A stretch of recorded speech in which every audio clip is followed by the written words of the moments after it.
nzamba pambola biso tokoti d'abord tosambela de façon que nzamba assiste biso na kati émission ya lelo tozali na thème na biso lelo ya délivrance ya ba marché satanique, délivrance ya ba marché satanique, délivrance ya esprit des eaux. Sous-thème ezali les esprits des eaux, ba marché satanique ezebele.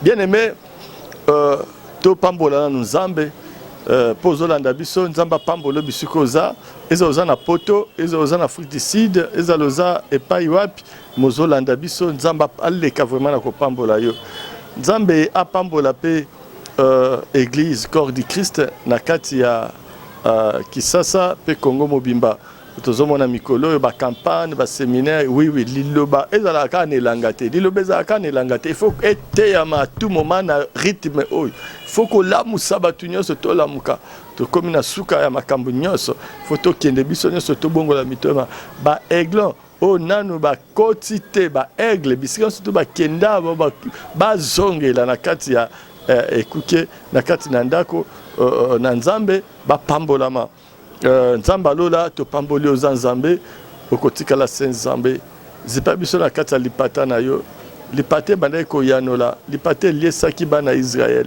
lipata ebikisaki bango ebomaki ezala bakoto ezala ba scorpion na kati ya désert lipata na kembo ebatelaki Israël ebatela pe biso elobela biso et pouvoir na nyonso dans le nom de Jésus, l'hypothèse alliée Jésus-Christ de Nazareth. Merci Seigneur pour la disponibilité au Pessibiso, au Pessibalandinabiso, pour Balandabiso, Pambola Bango, na Kombona Yesu. Amen. Yangola tozo kota, tozo na verset moko, tokotanga na liboso, to bandanyoso, tozo na Genèse, chapitre 1, verset 1 tina D. Genèse, chapitre 1, verset 1 tina 2. Tozolobela lelo délivrance il y a marché satanique thème principal sous-thème la délivrance des esprits des eaux marché ya samai de tokolobela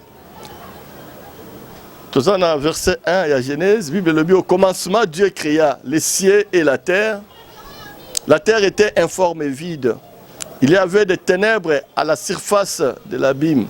Et l'Esprit de Dieu se mouvait au-dessus des eaux. Dieu dit que la lumière soit, et la lumière fit. Dieu vit que la lumière était bonne, et Dieu sépara la lumière d'avec les ténèbres. Awa biso toko suka mingi sur la terre était informe et vide, il y avait des ténèbres à la surface de l'abîme et l'Esprit de Dieu s'est mouvé au-dessus des eaux, au-dessus des eaux. Nzaba pambola yo tolobi au-dessus des eaux. Toza na problème moko ya munene ya makasi o batu bayebaka te. Ezali esprit des eaux. Na kota na kati ya profondeur ozomona ke mai ebanda ebandeli biso na tokelami te mai ezalai déjà biso na toza na kati ya pensa nzambe mai ebanda déjà coexister. La Bible déclare que l'esprit de Dieu s'est mouvé au-dessus des eaux. Donc on a un commencement. Alors ce qui se passe dans le royaume marin est allé très loin. Il y a quoi affecter l'existence humaine sur terre. Mais te belé ba comprendre kayangote. Ezali royaume moko oyo eza impossible à saisir pour comprendre pourquoi parce que ebanda kala. Ce qui t'aurait mis ko enquêter sur la portée complète paix entière et à calamité telle que Bill Makambo est comme la kabiso ba accident, ba échec na vie. Ba faillite ya ba misala ba divorce na mabala ba malade ezokota batula banzoto les méchancetés ba malchance ba perte soudaine ya ba propriété oyo ezali na ba valeur moko élevé, ba attaque inexplicable, na kati ya bandoto, ba mari de nuit, ba femme de nuit, peu d'autres situations oyo ezali ko embarrasser vie na biso lelo, to ko découvrir que la plupart ya ba situation wana eza planifié par les esprits malins, marins. L'esprit ya mai nde mutu esala yango. Esprit ya mai nde mutu ezali ko sponsoriser ba makambo ebele wana. Alors bien qu'ils aient les royaumes dans les océans, ba fleuve pe ba ruisseau, impact ya ba activité na bango eza ressenti quotidiennement par des millions de gens sur la terre. Bien qui bazana ba terrasser. Parce que batebele ba teza na ba pompe ya mai, ozu mai ya komela wana. Il faut sambele lango po mela. Ce que toika komeli ba moko ko komela mami wato ko mela esprit mususu. Puisque les esprits maré bisika nyonso litanga mai ezotanga esprit ya mai ezalaka. Ezama sekite. Tu ne peux pas prendre de l'eau sans prier, jamais. Aussi mai tsama kilana yesu na kati. Pelisa mota mo sant puissance ya Satan na na kati ekauka. Na simande omeli yango. Bisika ezala ba terrasser bat bazobwaka ba biloko. Na mona moko mususu na baba na biso terrasser ezali boso lupango. Na lali kaka boy. Zamba la musika bitana terrasser. Na tala boy. Nyoka ya pembe azotambola. Abi nyoka wana ya pembe omona wana azama miwata. Pardon. Auti na kalama munene amati azoko visiter avec azana comme mission ko boto la bozunion c'est ça na ba parcelle wana. Imaginez un peu ça. Imaginez ça. Nyoka atamboli aboto la babiloko wana nyos. Esprit marin. Ezaka na ba fleuve te. Esprit marin ekotaka partout. Na ba kalamu na biso ki ça c'est esprit marin de tambola. Na ba mayandi des ali un peu partout. Ezali. Mona molimo wana ezo déranger battement mingi. Et eza à la base, ya ba chèque, ya makambe belé. Bien que bazana kati ya boseya, bien que bazana kati ya ba fleuve, na ba ruisseau, impact na bango pe ba activité na bango eza ressenti partout. Na kati ya ba famille, na kati ya vie na biso. Et ce qui est planifié, exécuté, na kati ya royaume marin, eza ko affecter les royaumes humains. O nyonso bazo sala ba comprendre na bango na se amai ba mami wata ba esprit nyonso ba nyoka nyonso asa mai ba monama ba nini soki ba sangani ba planifier ngo ba crocodile ba dragon de la mer bango nyonso soki ba sangani ba planifier et quoi affecter bala moko nazaka na moi do moko soki na koti bisika mboka nyonso na kenda na bima na kenda côté moko musika côté frontière na longue qui ça na kena côté frontière na katanga le na komi na mboka wana na otanga komba mboka te mais le na komi kuna côté kaka mutubo mbala moko na moni drago abimi ayebisinga lobi oye awa koluka nini oza mboka na ngai dragon de la mer sikoyo yo awoye ko sala nga mabe te tikanga na zana mboka na nga déjà bandi kolenga. Na surtout kabo eza visuel na tuni bato bozana dragon ye azala kakuna bando la kisanga moto ne pela kakuna gabi minene ya moninga na ye awa abandi ko ya ko lobeza mboka na tikaye même ici à Kinshasa commune nyonso eza na esprit nango na kota na commune moko na moni serpent moko amukia ya ebisinga lobi place oye ko lala ezali vallée na biso ya ba serpent ko déranger biso te. Biso bitoza na posa ko déranger yote botika na sala musa biyo sala musa na yo ya ko délivrer ba ta côté ya biso bitosa na kei na commune mususu na ekomona 1000 pattes ala ndinga aya lobi eza ya biso vallée biso terrain na biso ba 1000 pattes komeka ko déranger biso te bisika nyonso. Et c'est pourquoi je vous dis ce que vous faites dans la commune, il faut y avoir l'esprit. Il faut y avoir l'esprit de dominer Kisasa en tant que serviteur de Dieu. Pourtant, on peut délivrer tout. Et là, quand on a d'abord cet esprit-là, les autres côtes. Et en Gouana, on a esprit marin et kota. Ba dragon, bazaou et belé. Et il faut tout le cas vraie délivrance. Dès lors, personne ne peut se permettre de rejeter parole ensemble sur la délivrance, sur les esprits marins. Il faut un ancien agent. Il y a Bamami Wata ou bien l'esprit Nabango pour être concerné par les activités des esprits des eaux. Jamais.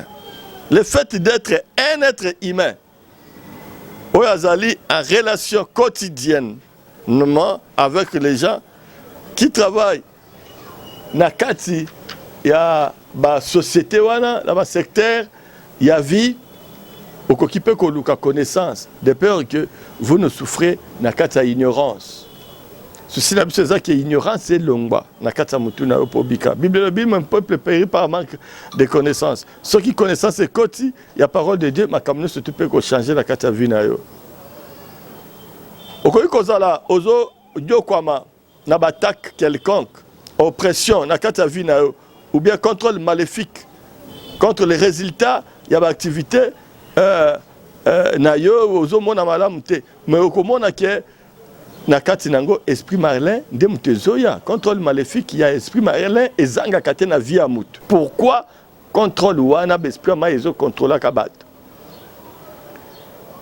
Le fait que aux membres familiaux, ba parents, na ba amis, ba connaissances, ba voisins, ba sujet aux attaques, il y a l'esprit marin, ba attaque marine ou l'esprit marin, écocité, peut intérêt na activité, il y a l'esprit des eaux na kata vie na yo. Le fait que ya gotambo na bato baza ba mami wata bato baza ko fanda na bango yo pe ko kota bako s'intéresser pe na yo. Prière nanga lelo eza que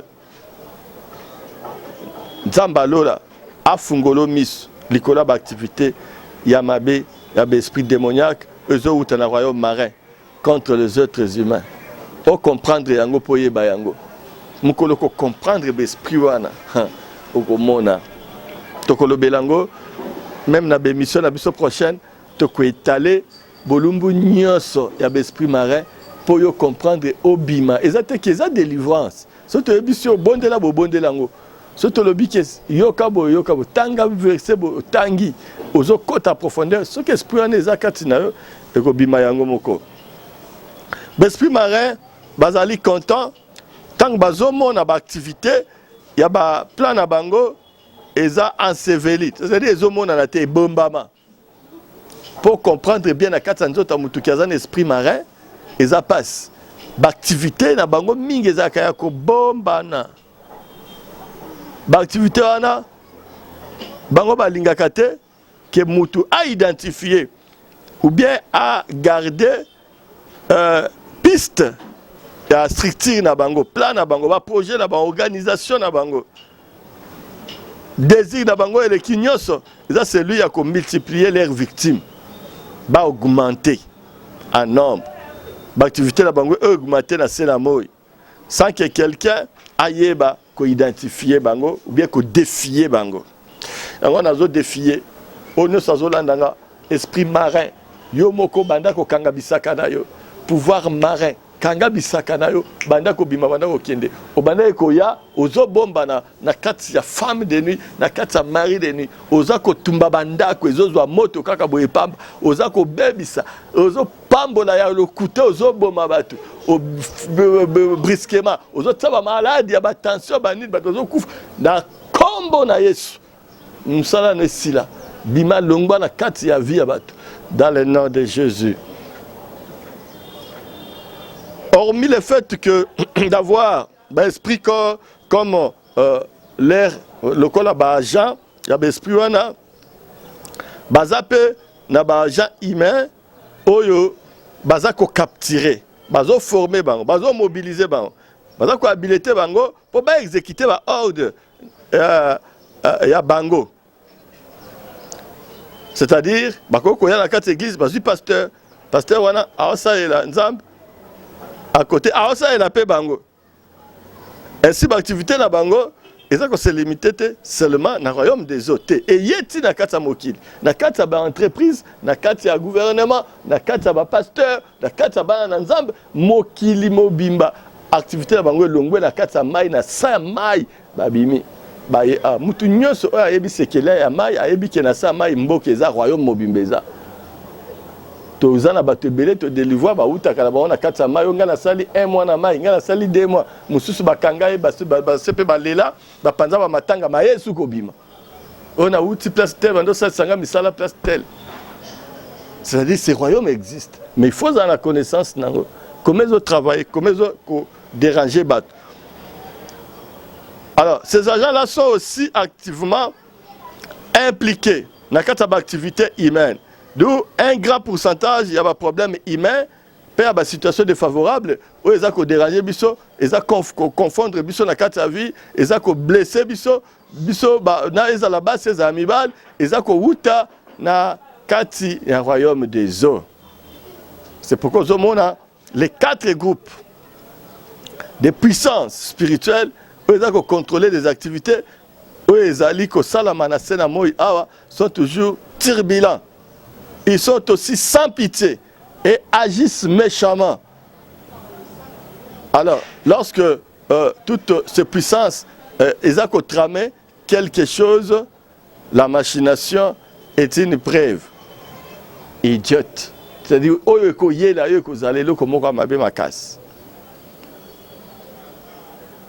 alors, ils connaissent très bien l'homme, mais il dit, bien. Il va décider de se concentrer sur la nation Oyo Bazali na bamaya minene. Oyo Bazali na bamaya minene. Ba se concentrer na bango. Bamaya minene neti ba Nigeria, neti ba Congo, RDC, neti ba pays ebele. Na Asie seri moko bakanga ki mwana moko. Parce que le côté moi na bimi na kati ya mai bébé wana pesa bango ba plan na mai toza na mboka na biso boye na bobotika ngana kiena ceux qui ont le but to kotika yote nda ekolo ba makambo nyonso pesa bango ba mayele nyonso et puis peut-être ba satade wana la ba bombe atomique na kati ya mai wana ba mare ba esprit mare za wana ezako s'associer bato wana bazokende kangana ba mami bato bapesa bango ba plan ya kosala manduki ya kobon koma bakoki kodompte mai koma bakoki donc bato bakomi musika bazoninga baboma basilisa biso me baokoka te toza na nzambe baza na bomoi. Alors bayebi ke bakongo oyo eza kookipe une position importante na kati ya continent africain mpe na monde entier badesida ya koconcentrer majorité de leur présence na Nigeria pe na Congo. Bamboko ezali na ba mai mingi, ba arme na bango, leur stratégie c'est comme si ba yebi que l'activité na bango méchante au milieu des Africains pe ba noir, il y a diaspora et ko réussirité. À moins qu'il gagne une forte emprise na kati ya Congo pe na kati ya mboka o ba bengi Nigeria. Voilà pourquoi il y a une concentration de leur activité na Congo, Penamboko, na Oloba, Nigeria. C'est comme si leur plan est celui de bien, va établir très bien, va s'établir na Katsamboka na biso Congo, puis va exporter aux autres tribus, pe ba nation ya monde, oyo nanu ba yebi musala na bango pena malamu te net ezo sala ma awa na kati ya Congo na kati ya laboratoire spirituel auto ko établir les expériences étranges ezalaki mingi réalisé ba être humain bazalaki utilisé comme porc na Guinée. Beaucoup de vies ont été paralysées et détruite. Babiloko et les cas inaperçus. En fait, baka yabatebele ezala qui conclut. Il y a environ des décennies yabane ebele c'est que personnes là, bato ebele kuna baza ko vivre aujourd'hui et les résultats biso ata biso na Congo toza ko vivre ba résultats ya ba makambo mususu oyo esala makala na kati ya bomoi na biso toteka makala toteka mana nini so ngo tuna yango nazoyebisa yo délivrance ya ba marché satanique délivrance ya ba puissance à maille c'est très important pour na biso. La Bible déclare que na kata ba cargaison na bango na biloko basombi kata mokanda apocalypse ezolo bana biso que le marchand de Satan bakoteka olo bakoteka uranium bakoteka biloko nyonso na ba cargaison na bango bakozala pe na batu o bakoteka batu bazotekama ebele kozala moko na bango te yango wana lelo nazo déclarer na ba wenza butu na ba wenze nyonso ya satana yozala te quel que soit marché, quel que soit au basse basala avant yo botama na liboto yo botama wana wana simba yote marché wana ezwa yote yote kamate dans le nom de Jésus. Nous sommes rachetés par le sang rédemptrice rédempteur il y a Jésus-Christ. Cette grâce rédemptrice il y a un des abisso le sang rédempteur oh il y a Jésus et il y a la kata bomo na biso et racheté biso dans le nom de Jésus. Alors, ce qui se passe, c'est quoi? L'esprit Oyo, soigneusement choisi, sélectionné, les agents humains, utilisés pour transférer la réalité, il y a un royaume démoniaque dans les règnes physiques, d'où ce qui est vie dans le physique est directement proportionnel à ce qui se passe dans les règnes spirituels. Na o makambo salama kuna na senamai na oyo salama ke yango pe salama oyo salama yango ndezo uta kuna pourquoi puisque même ba dirigeant ya mboka ba kota déjà bazwa ba puissance wana et ya yango na moyen coûte économie na biso ke de liboso ko zalate moyen économie à monde ke liboso zate za toujours téléguidé commandé par l'esprit eza ya mai. Esprit ya mai na kati ya vie na biso ba africain, nous avons très grande puissance oyo et dérangeaka. Le problème spirituel ya makasi tozalaka nango et ya liboso tozalaka na sorcellerie. Sorcellerie ezo déranger mabota mingi. Des puissances à makasi des autres psili sabat. Deuxième chose ezali l'esprit familier. L'esprit familier ça peut déranger Batumakas. Troisième chose, Oyasuka ezali l'esprit marin. Et c'est pourquoi la Bible déclare que l'eau est l'une des choses mystérieuses où Nzamba créa. La présence de l'eau est notifiée. Le verset au commencement, Dieu créa le ciel et la terre était informe et vide. Il y avait des ténèbres à la surface de l'abîme et l'Esprit de Dieu se mouvait au-dessus des eaux. Voilà commencement mai ezalaki. Voilà niveau mai ezala. Et naza ko informer que ce que tali na nzoto na biso, ce que okei eza en hôpital, oya ko mona que 80% eza mai des ana kati nzoto. Et c'est pourquoi l'esprit des eaux est au côté de la carte facilement. Pour moi, il y a un autre nabiso. Au moment où Moutaza a été besoin de ce maï. L'esprit a maï, il y a un autre Moutouniaso. Puisque la majorité, il y a des autres nabiso, maï est dominé. Au moment où on a le souci que Nassa m'a belé, maï na maï. Mokili o biso batofandi mabele eza mukie mai ndeza kwa ntuge biso soko fogoli biso tia likolo obona susu kaka mai to okoma kuna. C'est pourquoi moni mai eza na suprématie na l'esprit ya mai eza ko déranger bato moi mingi. L'eau et le sang et l'esprit ezali trois choses mystérieuses 70% ou 60 ou 80% il y a nzoto na biso eza constitué kaka na mai. To ko imaginer yango ce que oza ko imaginer au moment que mulimo mai bisika surtout mutakozala et ko attaquer. Alors genre la prière o ko régler ba problème oyo ezali au-delà il y a rien mécanique. Il faut ça là, on s'est décidé, on remuer le ciel. Quand il s'agit de la question, il y a que se délivrer. Vous-même, il y a milimo o ya sena ya mai. Donc, bazwa kango na l'église, les prières basala ka likolo te. Puisque ça milimo moko teti et bimaka na passe. So observez une famille moyenne originaire d'une zone marine riveraine. Bandako ebele, ba famille ebele, ba mboka mingi, eux eza pene ya mai ekenda liboso te. Taka na bamboka place ba mai eza okomona ke batu wana bafandaka kuna bazaka instable. Baza ba polygame incurable. Donc baza batu moko bazali basalaka ba divorce pamba. Esprit mai so kota kata mutu et dérangeaka presque tout.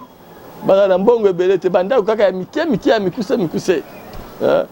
Mais puissance est belle. Puissance est outa na sena mai. Batumsu baza supposé être des millionnaires. Mais ces esprits marins et libéra esprit nango, il y a manque, il y a sérénité dans leur vie, comment ils ba chômeur. Comment ba chômeur.